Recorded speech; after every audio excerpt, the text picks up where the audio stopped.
નીતિન ગડકરીના હેલિકોપ્ટરમાં ખામી સર્જાઈ છે।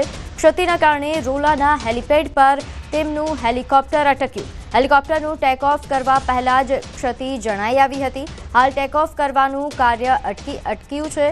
ટેકનિકલ ટીમ દ્વારા હેલિકોપ્ટરની સમીક્ષા કરવામાં આવી રહી છે। તો કેન્દ્રીય મંત્રી નીતિન ગડકરી કે જેમના હેલિકોપ્ટરમાં ક્ષતિ, વધુ વિગત સાથે મારી સાથે સંવાદદાતા ભરત જોડાઈ ગયા છે।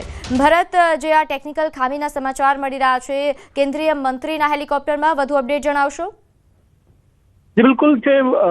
કેન્દ્રીય મંત્રી નીતિન ગડકરી રોડ માર્ગે સુરતથી વલસાડના રોલા પહોંચ્યા હતા, જ્યાં આગળ ચાલતા હાઈવે પ્રોજેક્ટનું નિરીક્ષણ કર્યું હતું ને ત્યારબાદ અધિકારીઓ સાથે મીટિંગ કરી અને અહીંયાથી પરત છે હેલિકોપ્ટર દ્વારા મહારાષ્ટ્રના પાલઘર જવાના હતા, પરંતુ નીતિન ગડકરી હેલિકોપ્ટરમાં સવાર થયા એ દરમિયાન જ હેલિકોપ્ટરમાં ખામી સર્જાઈ હતી। લાંબા સમય સુધી હેલિકોપ્ટર ટેક ઓફ નહીં કરી શકતા આખરે નીતિન ગડકરી હેલિકોપ્ટરમાંથી નીચે ઉતરી અને રોડ માર્ગે વલસાડના રોલાથી નવસારીના ખારવેલ તરફ જવા નીકળ્યા હતા ને ત્યાંથી આગળ જવા માટે તે લોકોને વ્યવસ્થા કરવામાં આવનાર હતી ને ત્યાં આગળ અન્ય હેલિકોપ્ટર મંગાવીને ત્યાંથી મહારાષ્ટ્રના પાલઘર તરફ જવા રવાના થશે। પરંતુ જે રીતે કેન્દ્રીય મંત્રીના જે હેલિકોપ્ટર મચી ગઈ હતી, જ્યારે કેન્દ્રીય મંત્રી હેલિકોપ્ટરમાં સવાર હતા એ વખતે ટેક ઓફ નહીં થઈ શક્યું હતું ને મોટા ખામી સર્જાતા સલામતીના ભાગરૂપે જે નીતિન ગડકરી છે